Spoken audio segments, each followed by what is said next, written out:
Muy buenas noches. Es para mí un gran placer volver nuevamente a estar contigo, dándole un fraternal y caluroso saludo. Eh, Quiero contigo compartir algunas reflexiones de tipo pedagógico en torno a el tema que hemos venido desarrollando en otras masterclass anteriores, alusivo al trastorno por déficit de atención y de la hiperactividad. Hoy quiero traerte para ti algunos pequeños tips, podría decirlo así, que nos van a permitir, o más bien que te van a permitir a ti, contribuir o ayudar a tu niño si padece trastorno por déficit de atención e hiperactividad y aún así no lo padezca, para ayudarle a tener mayor éxito específicamente con las clases de tipo virtual, a los cuales no ha sido fácil ni para nosotros como adultos, ni mucho menos para nuestros jóvenes y para nuestros niños en la condición en que se encuentren, estar lo suficientemente preparados para enfrentar todos estos desafíos y retos que la situación de confinamiento a raíz de la pandemia que hemos aún todavía viviendo, se ha suscitado en todos nosotros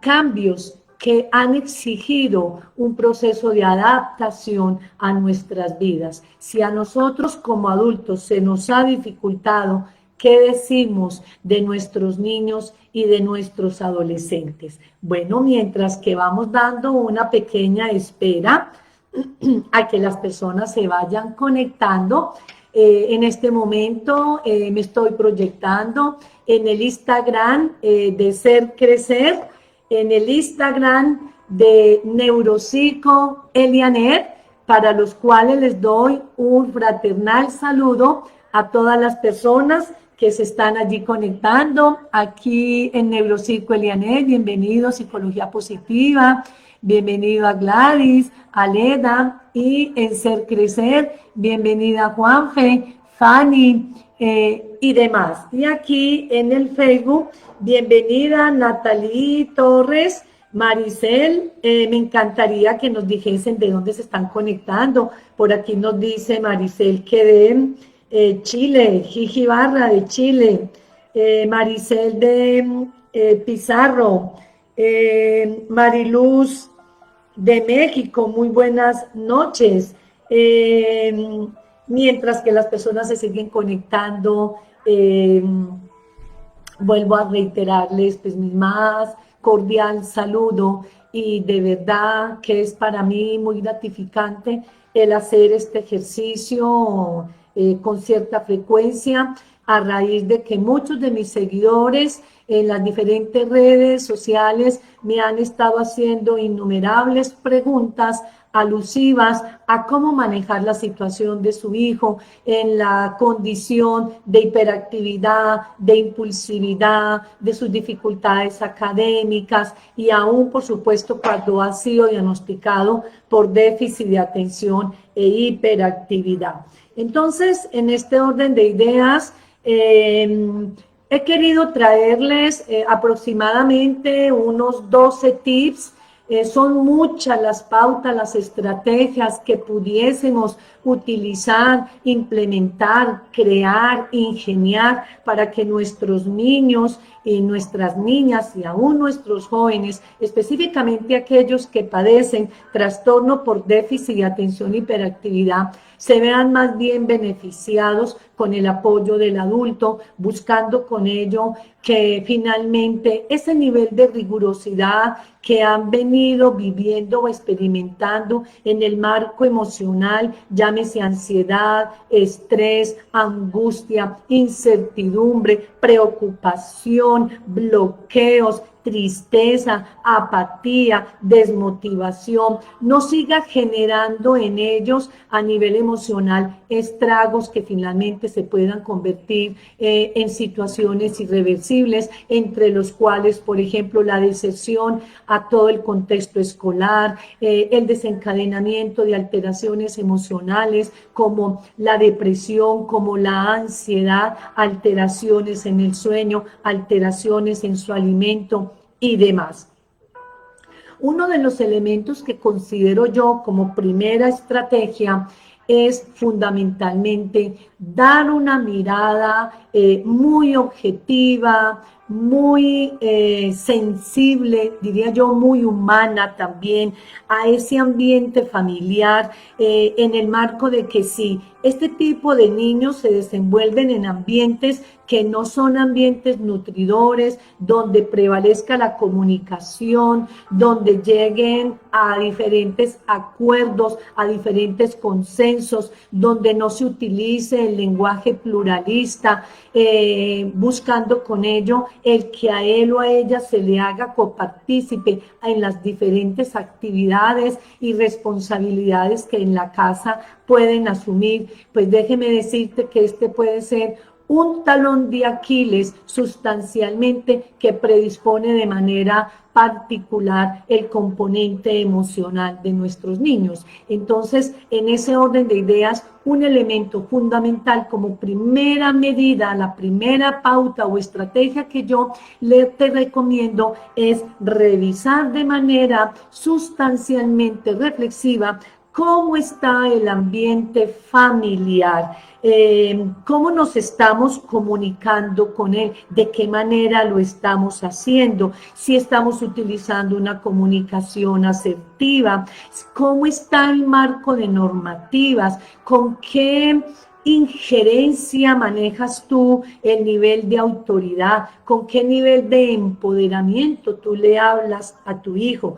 ¿Qué nivel de inspiración como madre o como padre tienes tú para llegar al mundo de ese ser que está requiriendo de un control, de un horizonte, de un norte, y que cuando hay una actitud de contundencia a nivel de autoridad, indiscutiblemente entonces tú te puedes convertir en un ente inspirador para que él pueda acogerse a esos parámetros normativos y puedas tú seguir siendo esa guía, ese camino, esa luz que puede ser prometedor, prometedora para ese niño que tanta necesidad tiene de tu amor, de tu comprensión, de tu acompañamiento, de tu apoyo, de tu ayuda, pero ante todo de tu compasión.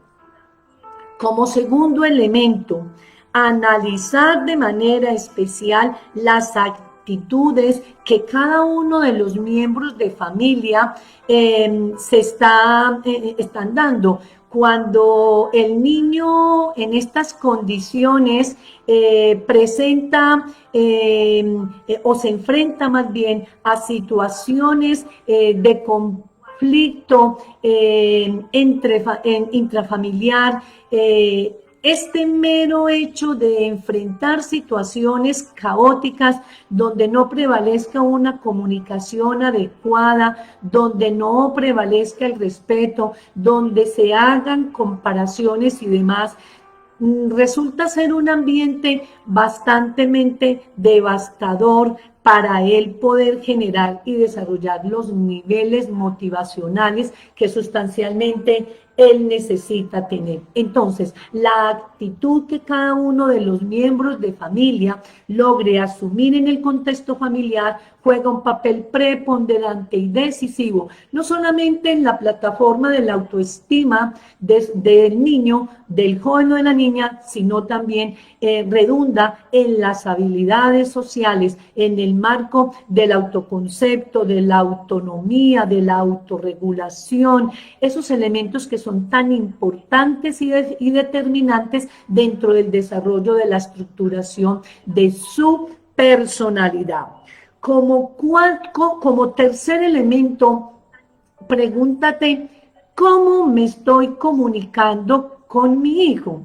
¿Cómo me estoy comunicando con mi hijo, con qué tono de voz yo le hablo, establezco contacto visual, lo motivo, lo incentivo con fines a que pueda de manera sustancial acoger mi petición, acoger mi sugerencia, poder lograr entrar al mundo de él de manera persuasiva, buscando con ello entonces la probabilidad de que él se acoja a mis sugerencias cuyos propósitos estén sustancialmente enfocados a apoyarlo, a colaborarlo, a orientarlo, a enseñarle y demás. Un elemento muy importante dentro del proceso de la comunicación, ya haría yo, asertiva, es tratar de colocarnos en los zapatos de él o de ella. Recuerda que el déficit de atención está considerado como una inhabilidad neurobiológica que tiene incidencia en unas áreas sustancialmente álgidas, las cuales están ubicadas en el lóbulo prefrontal, a las cuales llamamos las funciones ejecutivas. Entonces, cuando un niño está ya identificado con un diagnóstico previamente evaluado por déficit de atención e hiperactividad, podríamos estar dando cuenta de un componente de características sintomáticas que de una u otra manera le afectan y le impactan de manera sustancial todas las diferentes áreas que componen su vida, el área social, el área familiar, el área afectiva, el área académica, el área personal. ¿Por qué? Porque dentro del componente característico está la presencialidad posiblemente de unos altos niveles o más bien de unos bajos niveles atencionales que pueden tener un nivel mayor de incidencia en los niveles de memoria y fuera de eso en los dispositivos de aprendizaje. En segundo lugar, la posible presencialidad del componente impulsivo en donde una de las áreas que componen las funciones ejecutivas que tiene que ver con el control inhibitorio de la conducta, esa área posiblemente está exacerbada y es lo que hace que a él o a ella se le dificulte de manera sustancial el control o la regulación de sus conductas y por ende de sus emociones. Ello explica entonces que presenten de manera frecuente bajos niveles de tolerancia a la frustración. Esta carga de frustración se puede traducir a mediano plazo en situaciones emocionales que le pueden generar angustia, tristeza, desolación, inseguridad, incertidumbre, preocupación. Y por el otro lado, otro componente característico es la hiperactividad. El niño que no se puede estar quieto, que tiene que estarse moviendo frecuentemente, que si no está cogiendo un objeto no puede atender, en fin. Son características que tú debes tener muy bien esclarecido para poder saber la tipología de déficit de atención que tiene tu hijo o tu hija y adicional a eso, poder saber cómo llegarle al mundo de él o de ella. En este sentido, si tu hijo tiene un TDAH o un trastorno por déficit de atención subtipo inatento, pues muy probablemente las características de impulsividad y de hiperactividad puede que no aparezcan. Y eso no quiere decir que no tenga el diagnóstico de déficit de atención e hiperactividad.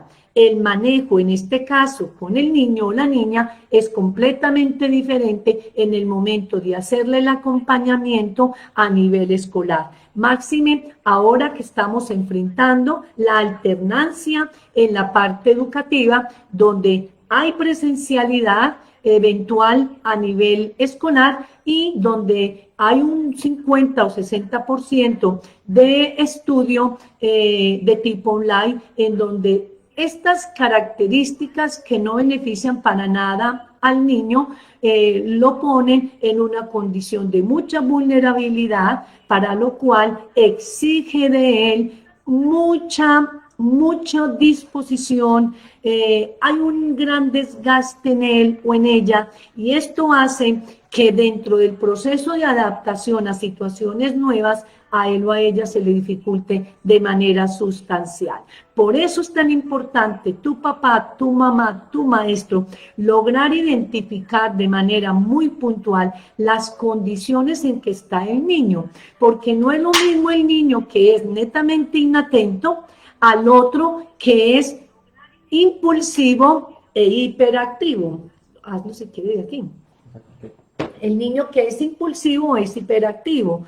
Un niño que tiene estas características, además de la inatención, pues por supuesto va a ser un niño que es difícil exigir que en su clase online esté completamente quieto en la silla. Es el típico niño que requiere una movilidad corporal, porque la estructura del cerebro que el niño tiene indiscutiblemente es el que nos dice que el cerebrito de él necesita moverse y emocionarse para aprender. Diferente al niño que tiene un subtipo de tipo inatento. Esta tipología de déficit de atención, el niño por características neurobiológicas no requiere movimiento permanente, y ese prototípico niño que se puede quedar completamente quieto porque la dificultad mayor de él es específicamente la inatención. Entonces puede que tú lo veas como mamá, como papá, como maestro,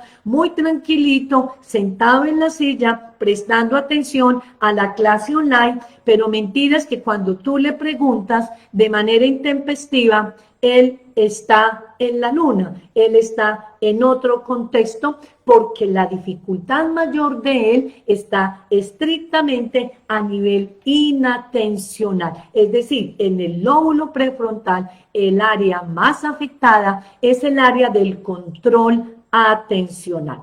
Es muy importante que tengamos muy esclarecido estas diferenciaciones diagnósticas, puesto que de estas categorías tú puedes lograr entender la dinámica en que tu hijo se proyecta, y de esa manera poder saber cómo y de qué manera hacerle el acompañamiento. Vuelvo y reitero, si el niño es inquieto, es hiperactivo, y tú le dices, Felipe, quédate quieto, pareces un mico, son lenguajes que son netamente peyorativos y que lo único que hacemos es afectarle su amor propio, y como cosa rara en él su sensibilidad, su condición de vulnerabilidad lo pone en una situación de decaimiento, de desmotivación, por ende de apatía y de indiferencia. Entonces, en este orden de ideas, el lenguaje que utilicemos es fundamentalmente importante, puesto que de allí va a depender en gran parte cómo tú infieres positivamente en el mundo de este niño, de qué manera tú lo puedes conquistar, de qué manera tú lo puedes persuadir. ¿Cómo puedes tú, como mamá, como papá, como maestro, como terapeuta, como familiar, como hermano, llegar al corazón, a la mente y a ese mundo sensible de ese ser que lo único que está necesitando y requiriendo es el reconocimiento y la aprobación de todas las cosas que por naturaleza propia en su condición de humanidad él tiene? Lo importante entonces en este orden de ideas es indiscutiblemente hacerle reforzamientos positivos por todo comportamiento o esfuerzo que él logre hacer. De esta manera vamos a tener ese motorcito prendido, buscando con ello, con la palabra de yo creo en ti, con acciones proactivas, inyectarle a este niño, a esta niña, ese elemento, ese sentimiento, más bien esa emoción que los va a poner a ellos, podría decir yo, liberar serotonina, endorfinas, que son los neurotransmisores de la felicidad, para que de esa manera todo su circuito neurológico se active y de esta manera pueda él trabajar de una manera sustancialmente especial. Otro elemento como cuarto aspecto muy fundamental que cuide de tu hijo, no solamente el componente nutricional. La mayoría de niños que padecen trastorno por déficit de atención y máxime aquellos que presentan impulsividad e hiperactividad, se exacerba mucho más todo su circuito neurológico cuando ellos dentro del proceso nutricional tienen mayor cantidad de ingesta a nivel de glucosa. Está comprobado en muchas investigaciones a nivel científico que cuando el niño con TDAH consume mayores carbohidratos, mayor azúcar, consume mayores, llamémoslo, gaseosas, embutidos, se exacerba de manera sustancial esa parte que debería tener regulada, como es el control inhibitorio de la conducta. Esto hace entonces que el niño se vuelva más hiperactivo, más sensible, más irritable y más emotivo. Entonces la propuesta es cuidar su componente nutricional, ayudándolo con algún tipo de suplementación dietaria. Pudiésemos estar hablando de mayor consumo de pescado o en su defecto suplementación dietaria que tenga mucho que ver con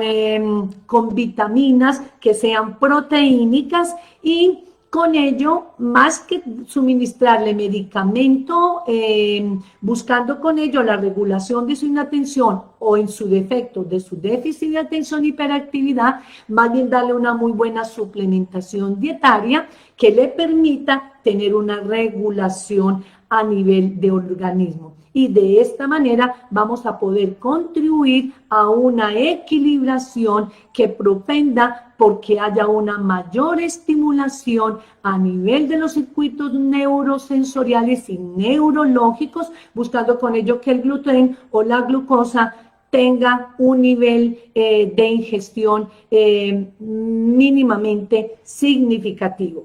Así como es importante cuidar todo su componente nutricional en el marco de que también hay que estimularlo, disciplinarlo, motivarlo para que aprenda dentro de su dinámica de autocuidado, tomar bastante cantidad de agua. Recuerda que el consumo del agua es un gran hidrolizante, no solamente para todas las células que están en nuestro cuerpo, sino que también contribuye de manera sustancial al proceso de metabolización y mucho más a la metabolización a nivel cerebral. Entonces, entrenar a nuestros niños en una rutina en donde ellos vayan tomando conciencia de una buena ingestión de agua, aparte que es un hidrolizante cerebral y metabólico, también es un hidrolizante y un relajante muscular.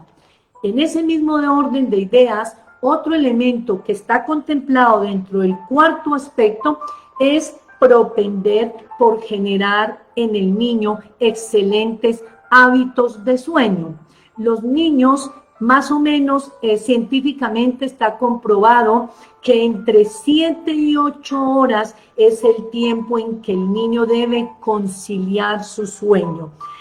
E inclusive comprobado desde los 3 años hasta la etapa adulta. Pero se ha evidenciado que mientras más pequeño sea, más requiere de su sueño. Me he encontrado en la consulta de muchos papás que vienen acá a nuestro centro Ser Crecer que una de las áreas de mayor alteración en su hijo es precisamente porque no está durmiendo bien.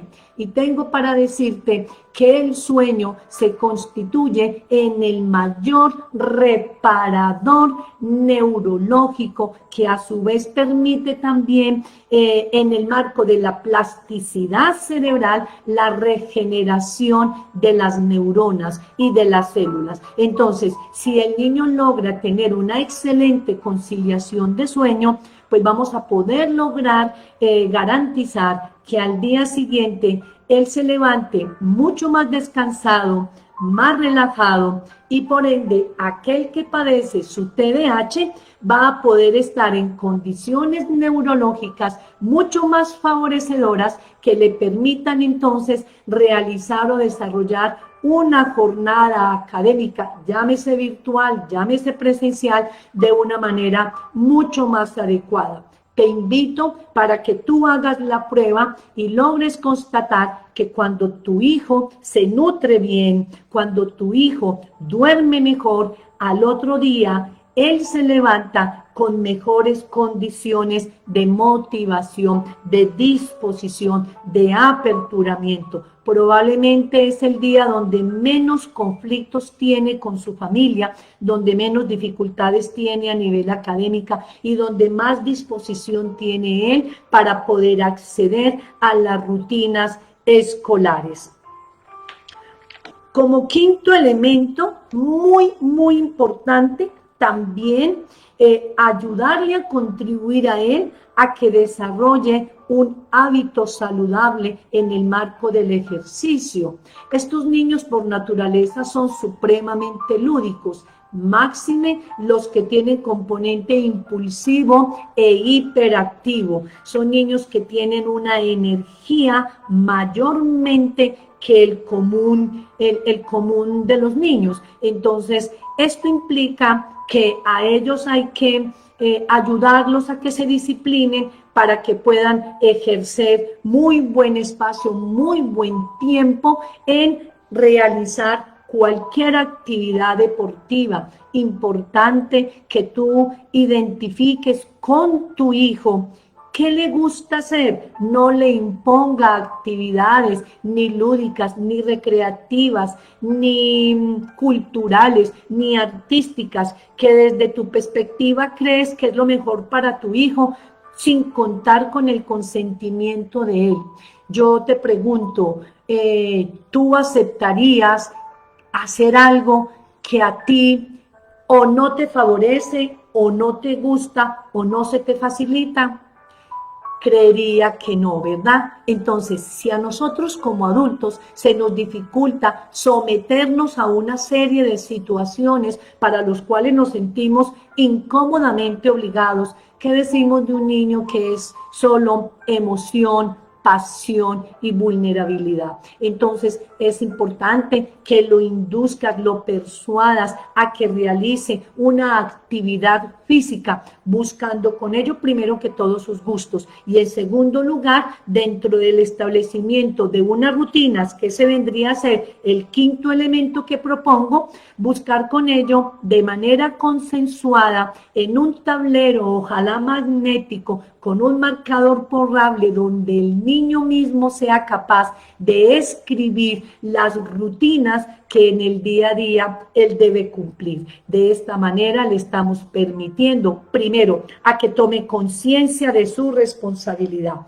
Segundo, que empiece a aprender a desarrollar planeación, programación, organización y ejecución, actividades o más bien diría yo, experticias que debe desarrollar el niño a nivel del marco de las funciones ejecutivas con el fin de que pueda disciplinarse y organizarse. Un niño que aprende a planear, un niño que aprende a programarse con la ayuda del adulto, un niño que aprende a organizarse, es un niño que organiza sustancialmente su cerebro y de esa misma manera lo está estimulando para que pueda dar la respuesta a las diversas exigencias que la cotidianidad le hace. Entonces es fundamental que tú lo acompañes y de manera consensuada le diga, bueno, mi amor, vamos a estipular unas rutinas y puede ser que más bien tú, a manera de imitación, tú primero le muestres a él o a ella tu plan tus planes de actividades diarias. El niño va a poder visualizar cómo mamá planea su semana, cómo papá planea su semana. Y de esa manera, sin lugar a duda, si tú le hablas con una buena, un buen tono de voz, con buena convicción, con mucha energía y con mucha persuasión, con toda la certeza, que ese niño va a querer imitarte y va a querer también tener en su tablero magnético con su marcador, porque además les encanta escribir las rutinas que tienen que ver con su día a día. Otro elemento constitutivo es el acompañamiento que tú le puedas hacer con el fin de ir haciendo un proceso de monitorización. ¿Cómo puede el niño monitorear las actividades que están programadas en el día a día? Pues ir revisando que unas de ellas tienen que ver con el área académico, otras actividades de mis rutinas tienen que ver con actividades lúdicas. Otras actividades de rutina tienen que ver con las recreativas, con las artísticas, con las físicas. Y nunca podemos dejar a un lado actividades que se planeen, donde se involucre, donde tú te involucres, papá, te involucres, mamá, involucre los diferentes miembros de familia dentro de esas rutinas para que él pueda ir entendiendo que la vida no es solamente estudiar, que es un caos, que todo el tiempo tiene que estar viviendo en torno al estrés, a la ansiedad, y por eso hay muchas expresiones de muchos de mis pacientes cuando vienen aquí que me dicen que están aburridos y hartos con esta vida porque no le encuentran sentido a razón de que todo es aburrido. Ellos me dicen, doctora, mi vida es aburrida, mi mamá es aburridora, mi papá es aburridor, tengo un hermanito que chilla todo el día y yo también jodo todo el día, entonces mi vida es aburrida. Y el estudio, no sé quién inventó eso tan aburridor, claro.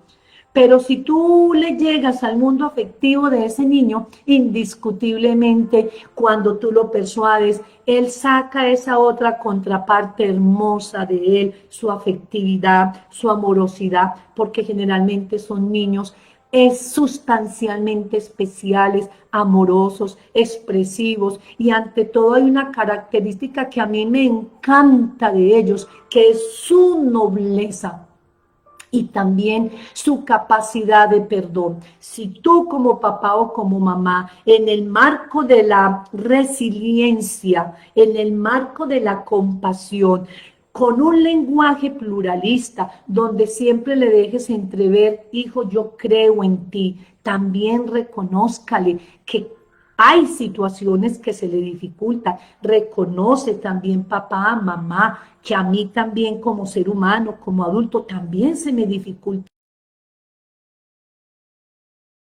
He errado, también he cometido errores. Todas esas experiencias en el marco del diálogo para mi niño, mi niña, mi adolescente, va a resultar de una manera sustancialmente valiosa en el marco de la motivación. Cuando, como sexta propuesta, no espere mamá, no espere papá, que el éxito que el niño, el éxito que tú esperas que en el niño se dé específicamente en el marco de lo académico, sea un éxito de tipo instantáneo.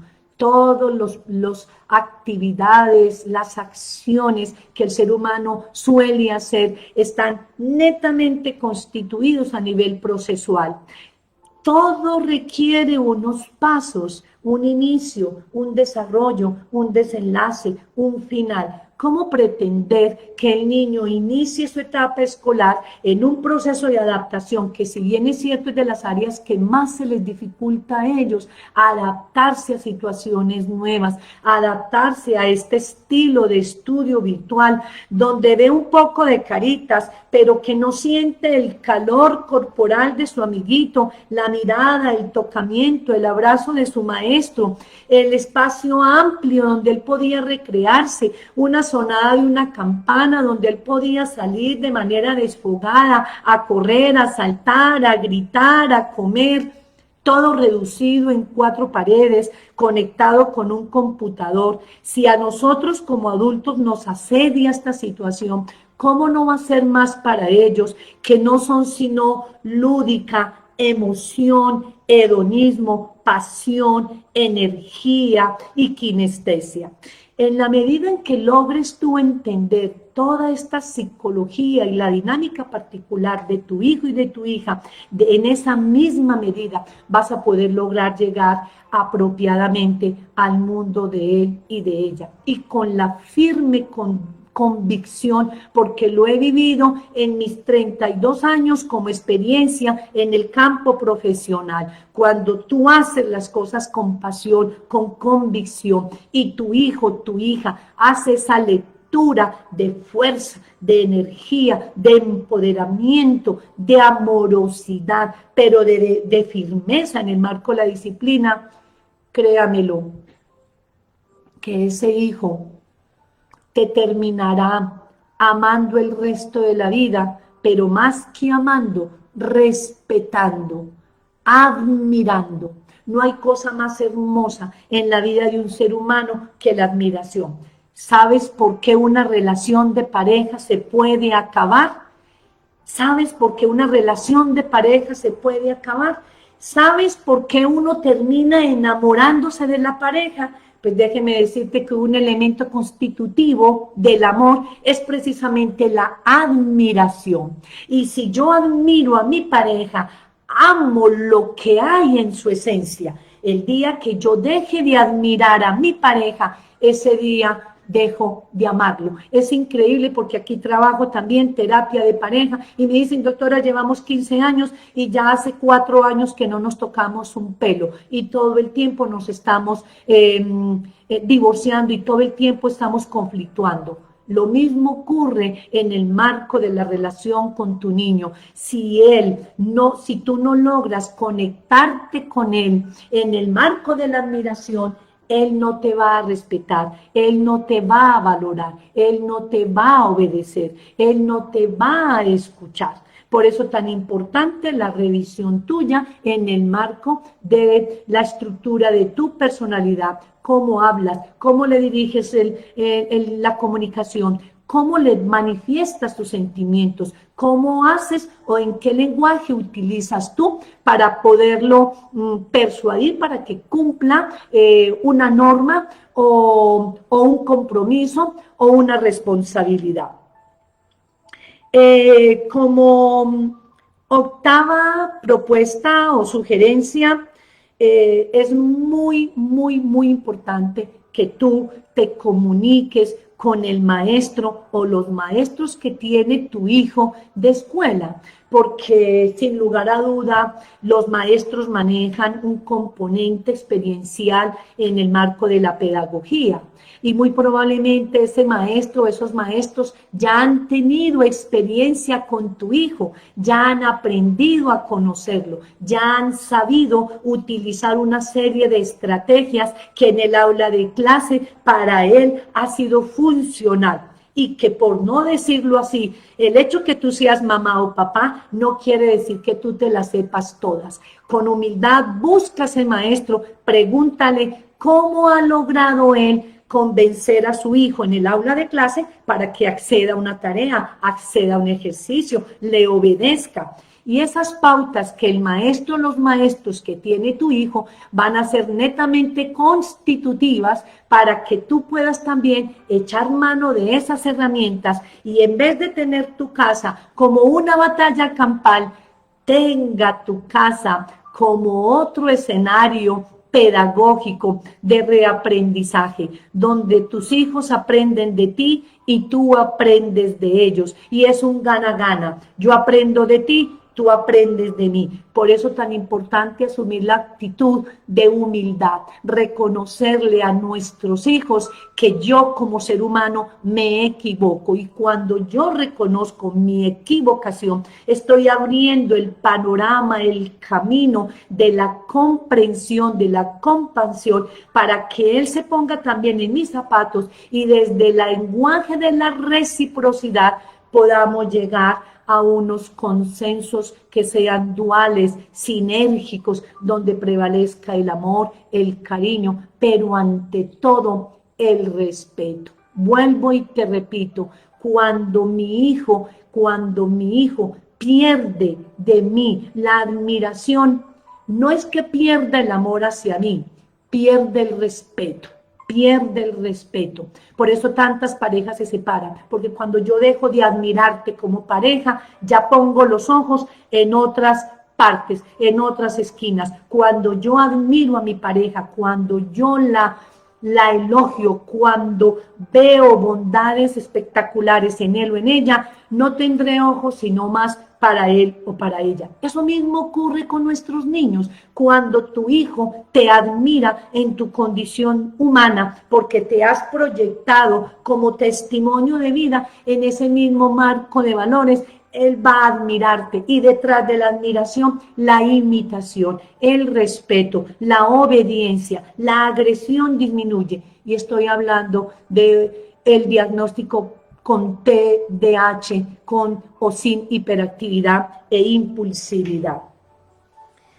Vamos como novena estrategia o sugerencia, te propongo o te recomiendo ofrecerle a tu niño en tu casa un lugar adecuado. Me he encontrado aquí en algunas consultas donde me he encontrado, porque yo pido a los papitos que filmen, que me filmen algunas experiencias en casa, pues para poder tener más o menos una idea frente a las condiciones que se están dando del por qué el niño no quiere estudiar, por qué se revela, por qué se vuelve agresivo, por qué se resiste a hacer la tarea y por qué termina mordiendo, pellizcando, pateando, tirando, dañando todos los objetos que encuentro a su alrededor.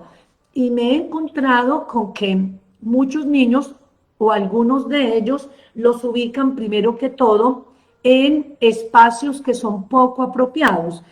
No quiero herir susceptibilidades, pero sí me parece muy importante que tengas en cuenta esto, que así como a ti, como adulto, te favorece buscar un lugar tranquilo, libre de ruidos, de distractores, donde el perrito no ladre, donde la puerta no la toque, donde no suene el celular, donde no suene el televisor. Asimismo, nuestros niños necesitan también de un lugar apropiado. Te invito para que en su espacio familiar, en las condiciones en que te encuentres, trate de buscarle un lugar adecuado a tu hijo, en unas condiciones que sean para él favorecedoras, a nivel de iluminación, de aireación. El pupitre, la mesa debe estar más o menos a la altura de su tamaño corporal. Adicional a eso, colócale la silla que él necesita, porque resulta que en unos videos me he encontrado con que el niño chichigüita está sentado en el sillón que es reclinomatic o tiene rodachines del escritorio del papá en la oficina de él, y entonces los piecitos le quedan colgando. Un niño que tiene componente de impulsividad e hiperactividad, donde los piecitos le queden colgando y no pueda él apoyar la base de los pies en el piso, es más que suficiente para suscitarse en él la movilidad y finalmente la poca tolerancia a presentar contención atencional ante el estímulo. Entonces es el prototípico niño que se para, se sale de la clase virtual o todo el tiempo está molestando porque corporalmente y neurológicamente no se ha podido ubicar en el espacio y menos en el tiempo. Entonces, con que tú lo regañes, siéntese bien, pareces un mequito, no estás prestando atención, mira que la profesora te está llamando la atención, con eso no logramos nada. Entonces, la recomendación es adecuémosle un lugar especial. No es adecuado, con todo respeto, que el niño escuche la clase virtual en el comedor, donde el hermanito está comiéndose la sopa, donde el perrito lo está molestando, donde suena el teléfono. Mientras más solito, mientras menos distractores tenga el lugar donde el niño está estudiando, más favorecedor será esas condiciones ambientales y físicas que le van a permitir centrar la atención. A muchos pacientes les he recomendado, a mí me encanta el azul, de hecho el azul es un color neutralizador, de hecho tengo acá en Ser Crecer, un saloncito que lo llamamos el Salón Azul y a los niños les encanta llegar allí porque tengo una pared, la cual pinté yo con un color azul en contraste con un color azul claro. He recomendado a muchos pacientes que cuando los niños padecen del trastorno por déficit de atención, es recomendable, ojalá, que la pared que está al frente de él, cuando está estudiando en medio de la virtualidad, no tenga distractores al frente, ni muñecos, escúchame bien, ni muñecos, ni juguetes, ni televisor, ojalá una pared sin tanto estímulo y ojalá la base del color en un azul, puede ser cielo, que semeje el color del cielo. Este color, el contraste del niño con la pantalla y el reflejo del color azul, atenúa sustancialmente sus condiciones de centralidad y de concentración. Verificado con el método EMPEMED, que es el método que nosotros utilizamos acá para que nuestros niños con TDAH no tomen medicamento y puedan avanzar de manera significativa con todas sus dificultades presentes. Otro elemento muy importante que sería la 10ª sugerencia es trata de alternar las actividades donde tú le propongas a tu hijo de manera obviamente muy persuasiva una tarea que le demande mucha exigencia atencional, mucho esfuerzo cognitivo, y eso pues debe ser obviamente muy consensuado con otra tarea que sea una actividad que sea para él relajante, estimulante y mediadora de sus emociones. Pero si tú lo atiborras con matemáticas, con escritura, con lectura, con sociales, con mapas, y ahí lo tienes tú durante 3-4 horas, que de las 3-4 horas él solamente logra aprovechar media hora porque el resto de tiempo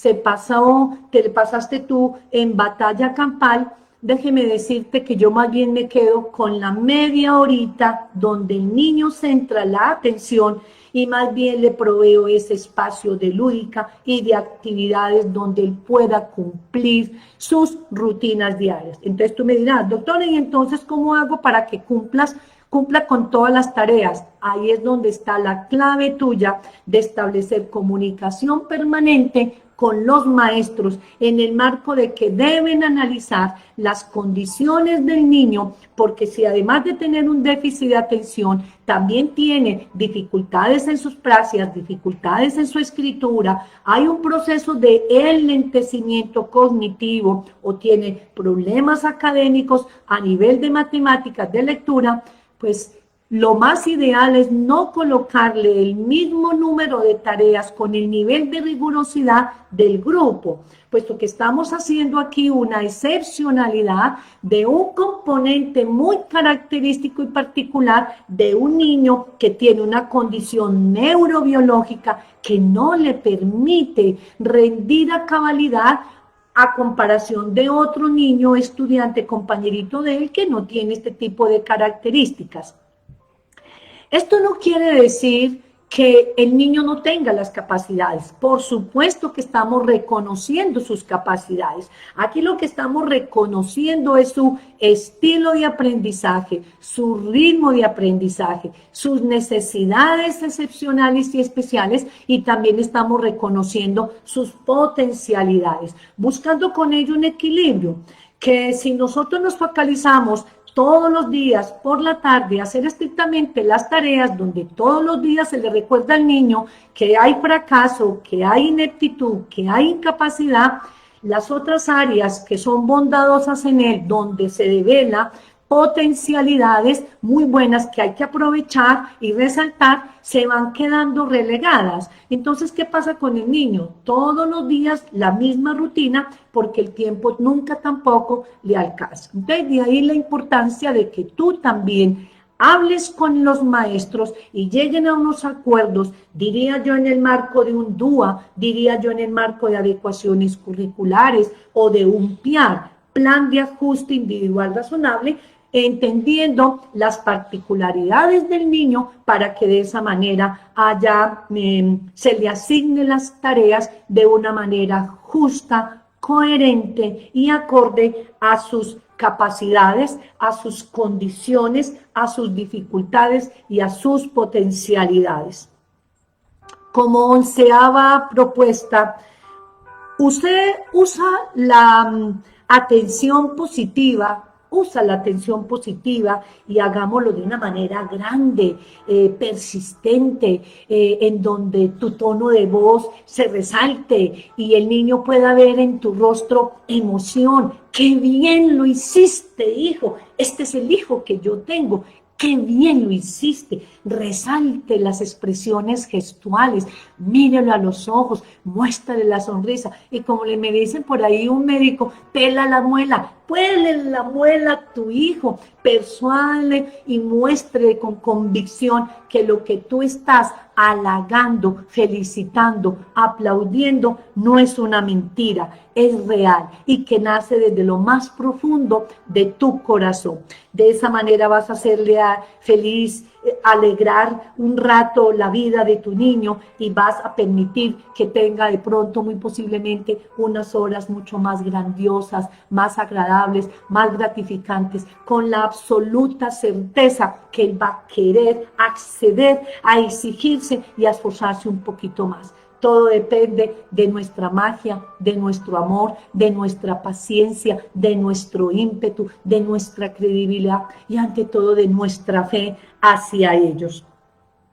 Utiliza entonces un tono de voz firme y que cuando tú lo vayas a felicitar, fíjate qué tan cerca estás. Porque no es lo mismo que tú le digas, mi amor, desde la cocina haciéndole el tetero para el otro niño. Mi amor, te felicito porque la profesora me dijo que te fue muy bien en matemáticas. No, mamá, no, papá, ve, cógelo, abrázalo, míralo en los ojos y dígale con un tono de voz asentado, qué orgullosa te sientes por haber logrado el éxito en esa tarea que para él y para ti se han constituido en un ejercicio complejo. Hágale reconocimiento de su esfuerzo, de su acto heroico, de su dedicación, para que él empiece a alimentarse sustancialmente de esos aspectos positivos.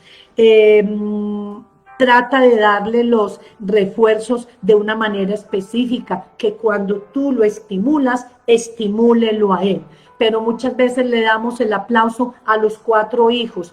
Yo pienso que cada uno no tenemos la misma capacidad de percepción. Entonces, tú quieres felicitar a tus 4 hijos con todo el respeto, hágalo de manera particular. Resáltele a cada uno de los 4 lo más importante. Y si fue un ejercicio igual, hágaselo ver de manera personalizada. No generalice la estimulación y el refuerzo a nivel grupal. Llega más al cerebro cuando se selecciona el estímulo y cuando va directamente dirigido a la persona que está implicada.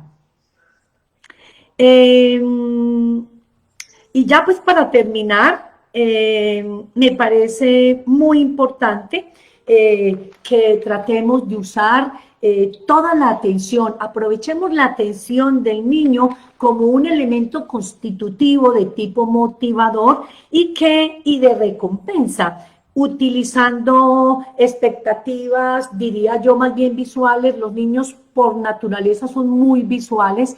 Muchos de los niños que padecen trastorno por déficit de atención son muy visuales. Lo ideal es que todos tuviésemos esas 2 áreas sensitivas muy bien desarrolladas, pero muchos de ellos son muy visuales. Entonces, a mí me encanta cuando vienen acá y hablo con los papitos y las mamitas y les doy la recomendación de que utilicemos la técnica del semáforo, porque esos colores rojo, verde, amarillo permite al niño visualizar y desde el marco de la comprensión del contenido de lo que significa cada color, tú puedes entrar a un nivel de negociación. Por ejemplo, estoy con el niño está en su clase virtual, pero tú también a la par estás con tu teletrabajo.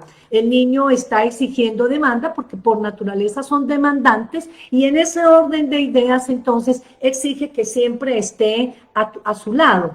Pero entonces tú hablas con él de manera muy contundente y le dices, bueno, mi amor, vas a hacer un esfuerzo de tratar de hacer las cosas como mejor lo puedas hacer. Voy a tomarme un tiempo, voy a estar en semáforo en rojo, que quiere decir que estoy ocupada en mi teletrabajo. Una vez que yo ya haya terminado mi semáforo rojo, cuando te ponga el semáforo verde, es que ya estoy disponible para ti, sea para apoyarte, sea para acompañarte o en su defecto, sea para jugar. Estas sugerencias que se hacen de manera consensuada con el niño y llegan a esos acuerdos donde hay claridad y se le permite al niño para su comprensión, repítame lo que yo te acabé de decir, eso es con el fin de que tú te cerciores que lo que tú le estás reflexionando, él lo está comprendiendo, interpretando, asimilando, asociando, relacionando y entendiendo. Y de esa manera va a haber, obviamente, una gran garantía de la propuesta que tú le estás haciendo a él o a ella para que pueda llegar a cumplir ese acuerdo. Usar el semáforo de colores es una muy buena estrategia para delimitar conductas y tener también, además, contención en el marco de la emoción.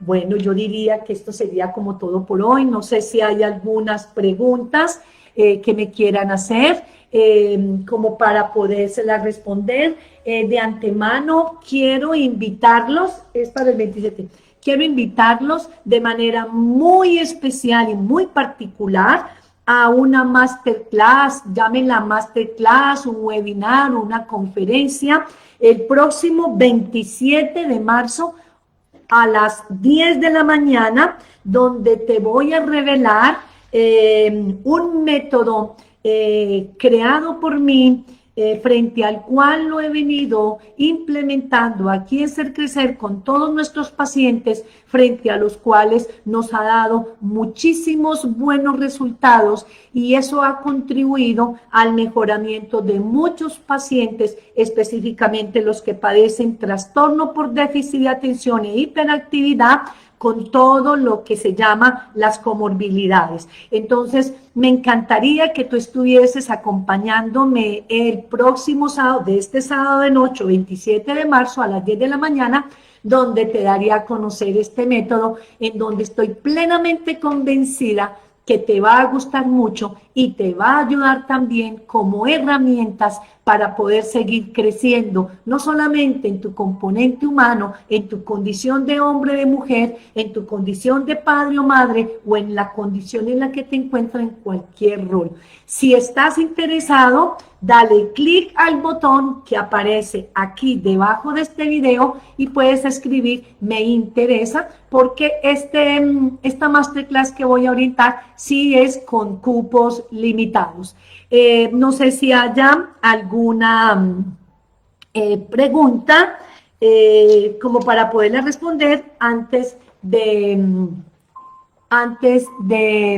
irnos. A ver, ¿es bueno usar reforzadores y en qué momento y cuáles? Depende de los reforzadores. Yo no soy muy partidaria a reforzarlos con juguetes, con platas, con dineros. Los primeros reforzadores, a ver, primero que todo quiero establecerte que el refuerzo positivo que tú le hagas, primero debe ser proporcional a la conducta esperada. 2, de acuerdo al tipo de comportamiento, la frecuencia del reforzador positivo. Quiero ser muy clara en esto. Cuando tú le prometes a tu hijo algo para que cumpla la conducta, ese tipo de reforzamiento no es tan funcional.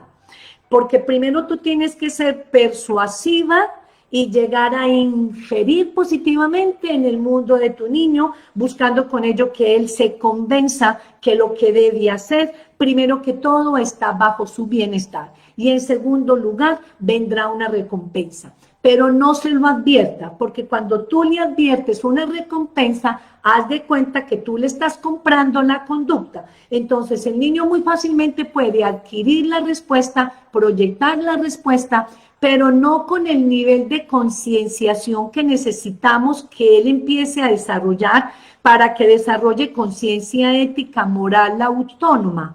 Si tú quieres lograr en tu niño ser una persona responsable, respetuosa, autodirigida, autodeterminada, debes saber dar primero la instrucción, la orden, y debes saber reforzar de una manera oportuna, en simultaneidad o de manera inmediata, después de haber el niño ofrecido o emitido la conducta positiva. Los primeros reforzadores que siempre yo propongo en primera instancia son los verbales, el elogio, el halago, el abrazo, de pronto alguna actividad compartida en casa, jugar, bailar, todos esos elementos constitutivos que tienen que ver mucho con el componente emocional. Y de manera categórica tú ya vas colocando categóricamente otro tipo de estímulos que tú puedes utilizar para reforzar. Entonces, de pronto tú te diste cuenta que es un niño que le gusta mucho el fútbol y que vio hace como un mes un uniforme muy lindo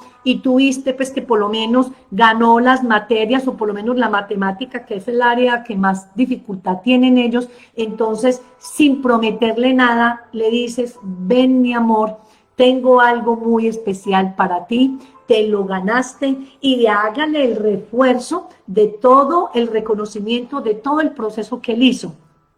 Lo llevas para el almacén o el centro comercial y le dices: este es el obsequio que hoy te ganaste porque te lo mereciste.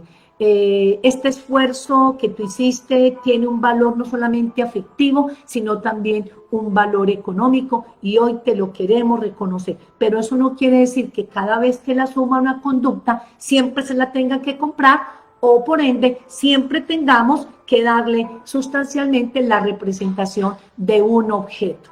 Bueno, esto sería todo por el día de hoy. Los espero de manera muy especial el próximo 27 de marzo a las 10 de la mañana a la masterclass, donde te revelaré el método que por muchos años ha sido creado e implementado por mí, y hemos encontrado excelentes resultados en el manejo de los niños con TDAH. No te lo pierdas. Espero contar con tu presencia dentro de 8 días. Muchas bendiciones a ti y a tu familia, deseándole una feliz noche.